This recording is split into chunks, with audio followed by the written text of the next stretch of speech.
කොහොමද ඔයගලන් හැමෝම හොඳින් ඇති කියලා හිතනවා.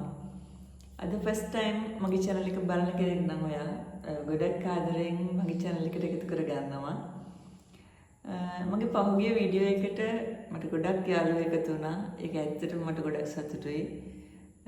ඔයගොල්ලන්ගෙන් ලැබෙන likes, comments, ඔයගොල්ලන්ගෙන් ලැබෙන ආදරේ ඔය හැම දෙයක්ම තමයි මාව මගේ වැඩ අතරතුර ඔයගොල්ලන් වෙනුවෙන් අලුත් වීඩියෝ එකක් කරන්න කියන තැනට මාව ගෙන්නේ. ඉතින් අද වීඩියෝ එක මගේ Facebook page එක Glam Diaries with Surang මේ page එකට message කරලා කීප දෙනෙක්ම අහපු දෙයක් ගැන තමයි මම අද කතා කරන්න හිතුවේ. අද අපි කතා කරන්නේ buttock acne, නැත්නම් butt acne, නැත්නම් back acne.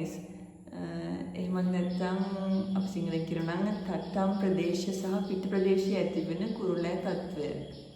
ඉතින් මූණට ඇති වෙන කුරුලෑ ගැන මම කලින් කිව්වනේ.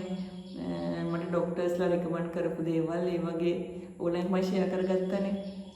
ඉතින් අද අපි මම ඔයගලන්ට අද කියන්නම් මේ ගැන විස්තරයක්.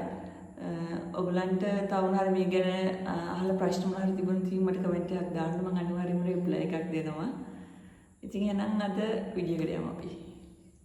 මේ back acne එහෙම නැත්නම් buttock acne ඇති වෙන්නේ ගොඩක් වෙලාවට අපේ මේ තියෙන රෝම කූපයට විස බීජ තත්ත්වයක් ඇතුළු වුණාම තමයි.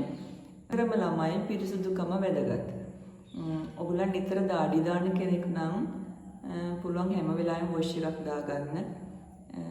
එහෙමත් නැත්නම් මේක ඇති වෙන තව හේතුවක් තමයි ඕගොල්ලන් හිර ඇඳුම් අඳිනවා නම් ඔය හිර ඩෙනිම්ස් වගේ ඒවා අනේ වගේ වඳිනවා නම් කොටන් වගේ ඇඳුම් පාවිච්චි කරන්න.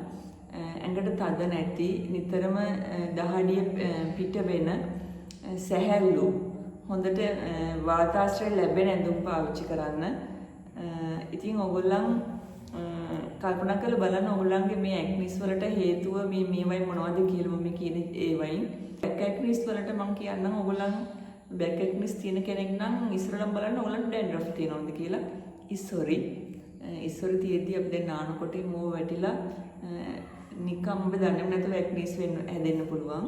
ඔයගොල්ලන් පාවිච්චි කරන තව සැර ස්ක්‍රබ්ස් ಜಾති එම නැත්නම් සැර ප්‍රොඩක්ට්ස් ඒ වගේ දේවල් නිසාත් මේ බැක් ඇක්නිස් එහෙම නැත්නම් බටොක් ඇක්නිස් ඇති වෙන්න පුළුවන්. විස බීජය ඇතුල් වීමෙන් මම කියවන රෝම කූපයට ඇක්නි එක ඇති හැදෙනවා කියලා. එතකොට කෙනෙක් ස්ක්‍රබ් එකක් වගේ පාවිච්චි කරද්දී ඒ ස්ක්‍රබ් එකේ තියෙන ඒ සැර ගතිය නිසා තර ඇක්නි එක තව වැඩි වෙන්න පුළුවන්. ඕගොල්ලන් ගොඩක් වෙලාට හෝම් රෙමඩිස් කරනවා නේද? හෝම් රෙමඩිස් කරන කෙනෙක් නම් ඔය දෙහි වගේ දේවල් කහ වගේ දේවල් දානකොට තියෙන සැරගතිය වැඩි වෙන වෙලාව හැමත ඒ සැරගතිය වැඩි වුණාම හැම රියැක්ට් කරන විදිය වෙනස්. බිබිලි ඇති කරනවා. එහෙම නැත්නම් හැම යනවා, හැම පිච්චෙනවා ඔන්න ඔය වගේ වෙනවානේ. ඉතින් බැක් ඇක්නිස් එහෙම නැත්නම් බටොක් එකේ ඇක්නිස් තියෙනවා නම් ඔයගොල්ලන් ස්ක්‍රබ් කරද්දී ඒ ගැන පොඩ්ඩක් සැලකිලිමත් වෙන්න. ස්ක්‍රබ් කරන්නේ අපි සාමාන්‍යයෙන් මැරුණු මැරුණු හැම ඉවත් කරගන්න. ඒකත් අර දාලා ගොඩක් තදින් මදින්නේ නැහැ. කවාකාරක රවුම් විදියට මෙහෙම හිමින් තමයි ස්ක්‍රබ් එක දාන්න ඕන. ඇක්නිස් තියෙනවා නම් ස්ක්‍රබ් එකට දාන්න දේවල් ගැන ඔයගොල්ලන් කල්පනාකාරී වෙන්න. ඇක්නි එක තව ටිකක් වර්ධනය වෙන විදිහේ ඉන්ග්‍රීඩියන්ට් පාවිච්චි කරන්න එපා. මම කලින් දෙහි කහ වගේ ඒ වගේව ගොඩක් අඩුවෙන් පාවිච්චි කරන්න එක්ක නොදා ඉන්න. මේකට හොඳයි කොෆි ස්ක්‍රබ් එක. බටොක් ඇක්නිස් එහෙම නැත්නම් බැක් ඇක්නිස් තියෙන කෙනෙක්ට කොෆි ස්ක්‍රබ් එක හොඳයි. මැරුණු සෛල ඉවත් කරගන්න. මේක තියෙනව නම් ඉස්සර වෙලාම මේ දේවලුත් කරලා ඒත් එක්කම වතුර බොන ප්‍රමාණය වැඩි කරගන්න. තව දෙයක් තමයි ඔයගොල්ලන් ගන්න සීනි ප්‍රමාණය. අපි දවසකට කන සීනි ප්‍රතිශතය අඩු කරගන්න. කරලා බලන්න. අනිවාර්යයෙන්ම ඔයගොල්ලන්ට මේකෙන් ප්‍රතිඵලයක් ලැබෙයි. ඔයගොල්ලන් බට් ඇක්නිස්, බැක් ඇක්නිස් එහෙම තියෙන කෙනෙක් නම් ඔයගොල්ලන් පාවිච්චි කරන්න ඕන බෙන්සෝල් පෙරොක්සයිඩ් අඩංගු සබන් එකක්. ෆාමසියේ තියෙනවා ඒ වගේ සබන්. මම දාන්නම් මෙතනින් ඒ වගේ සබන් කීපයකුත් බෙන්සෝල් පෙරොක්සයිඩ් අඩංගු සබන් එකක්.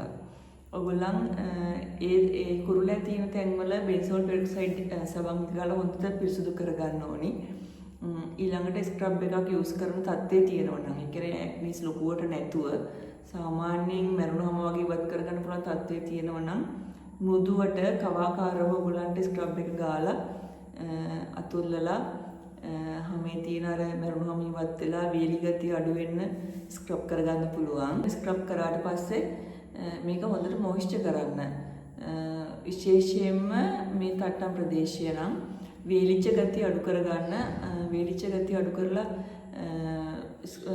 හොඳ මොයිස්චර් ගතිය ඇති වුණාම තට්ටම් ප්‍රදේශයේ තියෙන සමය අතතත්වයටපත් වෙනවා.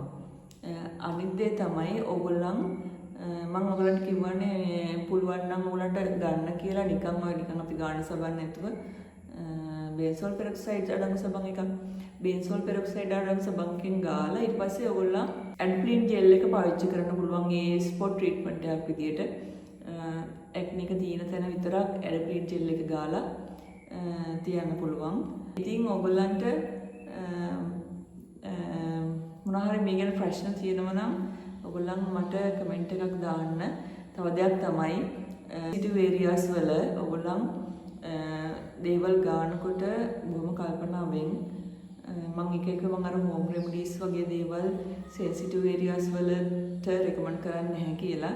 ඒව අපි හදා ගන්න ඕන ළමයි නිතරම අනිවාර්යෙන්ම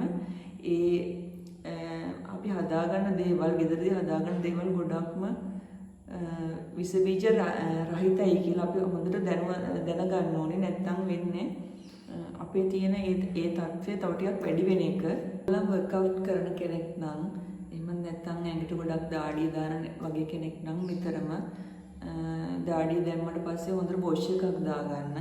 පිරිසුදුකම ගොඩක් වැදගත් මේකෙදි.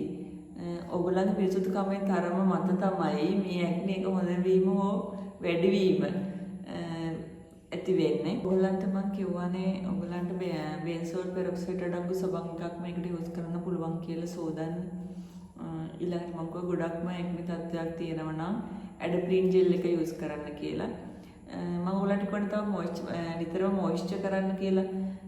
මොයිස්චරයිසර් විදියට ඔයගොල්ලන්ට ගන්න පුළුවන් සැලිසිලික් ඇසිඩ් අඩංගු මොයිස්චරයිසර් එකක්. සේරාවි එකේ තියෙන ඩේලි මොයිස්චරයිසර් එක යූස් කරන්න. ඒකේ හයිඩ්‍රොනික් ඇසිඩ් අඩංගුයි. පිල් එකේ තියෙන සූතින් ජෙල් එක යූස් කරන්න. ඉතින් ඔය සේරාවි සෙටපිල් ඒ වගේ බ්‍රෑන්ඩ්ස් දැන් ගොඩක් අය අතර ජනප්‍රියයි. ඉතින් හොඳ බ්‍රෑන්ඩ්ස් ඔයගොල්ලන් නිතරම මේ වගේ දේවල් ගන්නව නම් වුණ හැම පේජ් එකකින්ම හැම ෂොප් එකකින්ම ගන්න යන්න එපා. හොඳ එකක් හොයාගෙන ඔරිජිනල් ප්‍රොඩක්ට් සෙල් කරන සෙල්ලර් කෙනෙක් හොයාගෙන ඒ විදිහට ගන්න බලා ගන්න. ඉතින් අලුත් වීඩියෝ එකකින් අපි ආයෙ හම්බ වෙමු. මම එක්ක ඉන්නවට මට ආදරය කරනවට මගේ වීඩියෝස් බලනවට මම ඔයගලන්ට ගොඩක් ආදරෙයි. එහෙනම් ගිහලා නම් අපි අලුත් වීඩියෝ එකකින් ආයෙත් හම්බ වෙමු. බයි.